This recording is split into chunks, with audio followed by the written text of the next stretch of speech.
हाँ जी मित्रों, हम बात कर रहे थे बीएसटीसी 2025 में टीचिंग एप्टीट्यूड के लिए जो एमसीक्यू के माध्यम से हम प्रश्नों को पढ़ रहे थे, रिवीजन कर रहे थे, जिसमें आगे कंटिन्यू कर रहे हैं।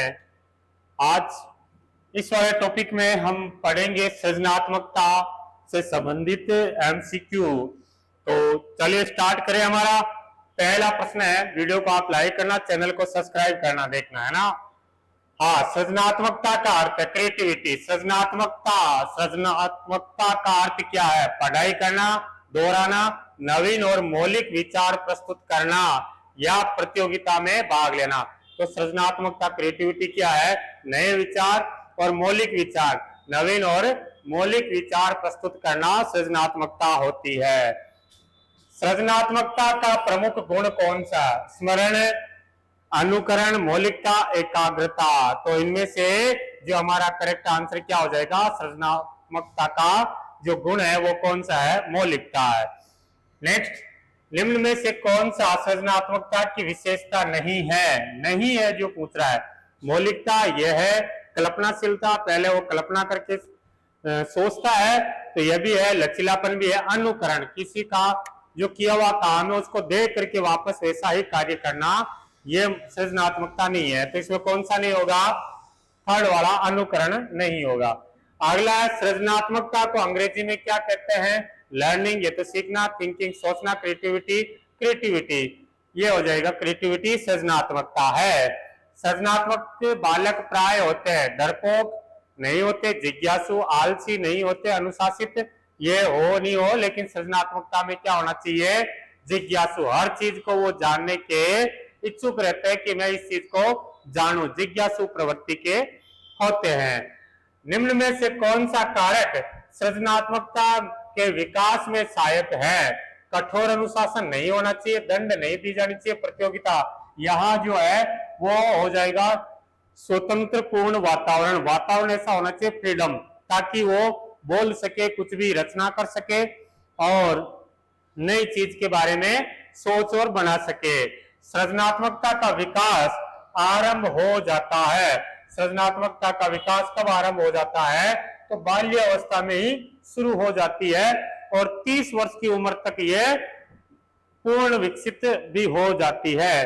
तो बाल्यकाल हो जाएगा। बच्चों की सृजनात्मकता बढ़ाने में सबसे महत्वपूर्ण है शिक्षक का भय नहीं, पुस्तकें, रटंत अभ्यास नहीं, स्वतंत्र सोच का अवसर। उनको खुले छोड़ देना चाहिए। बताओ बेटे, वे इसमें सोच करके बताओ। टोरेंस किस क्षेत्र में प्रसिद्ध है? टोरेंस, तो ये सृजनात्मकता परीक्षण में नाम आता है टोरेंस का। यस, भारत में सृजनात्मकता परीक्षण विकसित किए हैं। भारत में जो परीक्षण है सृजनात्मकता, वो विकसित करने वाले कौन कौन है? तो पीएन पासी और एस शर्मा भारत में सृजनात्मकता परीक्षण बनाए हैं। चलिए अगले प्रश्न पे चलते हैं। सृजनात्मक चिंतन को क्या कहते हैं? अभिसारी चिंतन, अपसारी चिंतन, नकारात्मक चिंतन, निष्क्रिय चिंतन। करेक्ट आंसर क्या हो जाएगा? अपसारी चिंतन, अलग अलग दिशाओं में सोचना। अभिसारी में क्या होता? एक जगह केंद्रित होना, और अपसारी में फैला हुआ, अपसारी चिंतन हो जाएगा। सृजनात्मकता के प्रमुख अवयव कौन कौन से? एकाग्रता नहीं है, अनुकरण ये नहीं है, अनुशासन, समझ, अवबोधन, प्रेरणा, भय, स्मृति नहीं है, प्रवाह है, ये शब्द याद रखना है ना, प्रवाह है, मौलिकता है और लचीलापन, ये सृजनात्मकता के प्रमुख अवयव होते हैं। अपसारी चिंतन का अर्थ है, अपसारी एक ही उत्तर देना नहीं है, समस्या के अनेक संभावित उत्तर देना, बिल्कुल यही होगा, कोई उत्तर नहीं गलत है, रटे हुए उत्तर देना ये भी गलत होगा। 14वां प्रश्न देखिए, सृजनात्मकता को बढ़ावा देने वाली शिक्षण विधि है व्याख्यान विधि और अनुभवजन्य विधि, परीक्षण विधि और संवाद विधि। कौन सी विधि है जिसमें सृजनात्मकता को बढ़ावा देती है? तो अनुभवजन्य विधि। अनुभवजन्य विधि ये सृजनात्मकता को बढ़ावा देने वाली विधि है। सृजनात्मकता के विकास के लिए आवश्यक है भय का वातावरण, गलत। प्रश्न पूछने की स्वतंत्रता, बिल्कुल यही होगा। कक्षा में चुप्पी, गलत। दंडात्मक दृष्टिकोण, ये भी हमारा गलत हो जाएगा। बी ऑप्शन हमारा करेक्ट होगा। निम्न में से कौन सृजनात्मकता परीक्षण नहीं है? टॉरेंस परीक्षण है, गिलफोर्ड भी है, पासी शर्मा है, बिले साइमन। ये हमारा आंसर हो जाएगा, ये बुद्धि परीक्षण है। बिले साइमन बुद्धि परीक्षण है। अगला है फ्लुएंसी का अर्थ क्या होता है? फ्लुएंसी का अर्थ क्या होता है? विचारों की संख्या, विचारों की गहराई, विचारों की जटिलता और विचारों की हमारी स्पष्टता। हिंदी में कहते हैं फ्लुएंसी का धारा प्रवाह। क्या होता है? धारा प्रवाह। तो यहां करेक्ट आंसर हो जाएगा विचारों की संख्या। अलग अलग ये विचार, हर समस्या को अलग अलग विचारों की दृष्टि से देखते हैं। अगला है फ्लेक्सिबिलिटी यानी लचीलापन का संबंध किससे है? तो ये हो जाएगा विभिन्न दृष्टिकोण से विचार करने की क्षमता। विभिन्न दृष्टिकोण से विचार करने की क्षमता को क्या कहते हैं? लचीलापन कहते हैं। नेक्स्ट ओरिजिनलिटी का तात्पर्य क्या है? क्या होगा ओरिजिनलिटी? मौलिकता जिसका पहले से नहीं हो और खुद नए नवाचार, ये मौलिकता होती है, नवीन विचार है। अगला है हमारा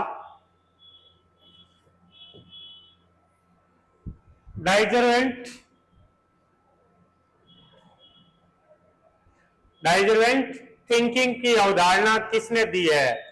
गिलफोर्ड ने। अपसारी चिंतन, हिंदी में क्या कहेंगे इसको? अपसारी चिंतन। ये जो अवधारणा किसकी है? गिलफोर्ड की हो जाएगी। नेक्स्ट सृजनात्मकता के विकास में बाधक है? प्रश्नोत्तरी, आलोचना व दंड, प्रयोग और प्रोत्साहन है। तो इसमें जो बाधक है हमारा, वो बाधक क्या हो जाएगा? बाधक हो जाएगा, क्या रहेगा बाधक? आलोचना व दंड। आलोचना और दंड ये हमारे इसमें बाधक रहेंगे। नेक्स्ट सृजनात्मकता व्यक्ति की एक विशेषता है? क्रोधी स्वभाव नहीं, अनुशासित व्यवहार, नवीन समाधान की खोज। तो ये आंसर हो जाएगा सृजनात्मक व्यक्ति की विशेषता रहती है कि नवीन समाधान की खोज, नवीन विचार, नवीन समाधान की खोज। नेक्स्ट अगले प्रश्न पे चलते हैं। अगला प्रश्न है क्रिएटिविटी इंडेक्स किससे कहते हैं? क्रिएटिविटी सृजनात्मकता। तो ये सृजनात्मकता में क्या हो जाएगा? प्रवाह हो जाएगा, मौलिकता हो जाएगा और लचीलापन है। ये हो जाएगा क्रिएटिविटी। सृजनात्मकता लेखन का उदाहरण है? पुरानी कविताओं की नकल करना नहीं, मौलिक कविताओं की रचना करना ये हो जाएगा समाचार वाचन, कॉपी करना, कॉपी किया गया निबंध गलत हो जाएगा। भारत में प्रयोग होने वाले सृजनात्मकता परीक्षण कौन कौन से हैं? तो भारत में कौन से होते हैं? पासी और एस शर्मा परीक्षण है। और 26वां हो जाएगा शिक्षक सृजनात्मकता कैसे बढ़ा सकते हैं? शिक्षक कैसे बढ़ा सकते हैं बालकों में सृजनात्मकता?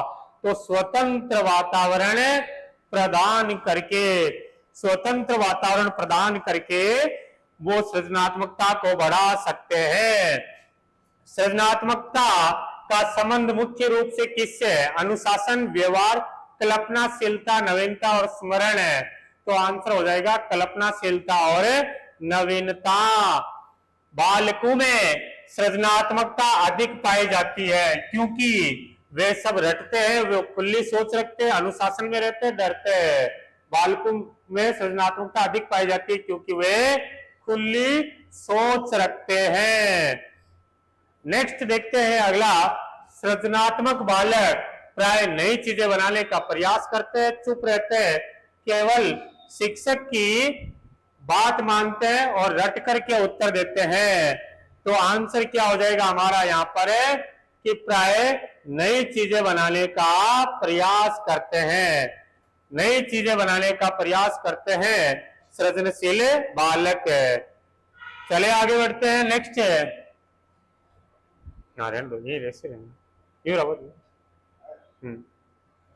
अगला है शिक्षक की भूमिका सृजनात्मकता में होनी चाहिए? नियंत्रक की, मार्गदर्शक की, उपदेशक की और निर्णयकर्ता की। तो शिक्षक की भूमिका क्या रहनी चाहिए? मार्गदर्शक की भूमिका होनी चाहिए, मार्गदर्शक। नेक्स्ट अगला प्रश्न है, सृजनात्मकता का प्रमुख घटक है, पहले भी आ गया है, मौलिकता। सृजनात्मकता में किस प्रकार का चिंतन होता है? अपसारी चिंतन होता है, यह भी हमने देख लिया। अपसारी चिंतन में क्या होता है? एक समस्या के अनेक उत्तर होते हैं, एक उत्तर का अनेक प्रश्न, एक समस्या के अनेक उत्तर, यही सही होगा। सृजनात्मक व्यक्ति की प्रमुख विशेषता क्या होती है? तो ये कल्पनाशील होते हैं और बालकों की सृजनात्मकता क्षमता अधिक होती है, क्योंकि ये कल्पनाशील होते हैं। वापस रिपीट हो गए 2-3 प्रश्न। सृजनात्मकता की पहचान के लिए कौन सा परीक्षण उपयोग में लिया जाता है? तो इसके लिए टॉरेंस सृजनात्मकता परीक्षण है। एल पासी द्वारा विकसित परीक्षण किसके लिए है? तो सृजनात्मकता परीक्षण के लिए, भारत का है ये। सृजनात्मकता विकसित करने के लिए शिक्षक की भूमिका क्या होनी चाहिए? स्वतंत्र वातावरण। निम्न में से कौन सा सृजनात्मकता घटक नहीं है? प्रवाह है, मौलिकता है, लचीलापन है, समृद्धि नहीं है, और डाइवर्स थिंकिंग, डाइवर्स थिंकिंग है ना। अपसारी चिंतन, हिंदी में क्या बोलेंगे इसको? अपसारी चिंतन है। अपसारी चिंतन है विभिन्न संभावना पर विचार करना, अलग अलग तरीके से सोचना। सृजनात्मकता पूर्ण विकास अवस्था होती है, तो परिपक्व आत्म अभिव्यक्ति, ये इसकी पूर्ण विकास की अवस्था होती है। ये सृजनात्मकता की जो अवस्थाएं हैं चारों, जिसमें पूर्ण विकास हो जाता, परिपक्व आत्म अभिव्यक्ति। गिलफोर्ड ने सृजनात्मकता के कितने अवयव बताए हैं? तो गिलफोर्ड ने सृजनात्मकता के 5 अवयव बताए। कितने बताए हैं? 5। नेक्स्ट, सृजनात्मकता का सबसे महत्वपूर्ण घटक क्या है? तो सबसे महत्वपूर्ण घटक है क्या? मौलिकता। मौलिकता। सृजनात्मकता के मूल्यांकन के लिए कौन कौन से परीक्षण उपयुक्त नहीं है?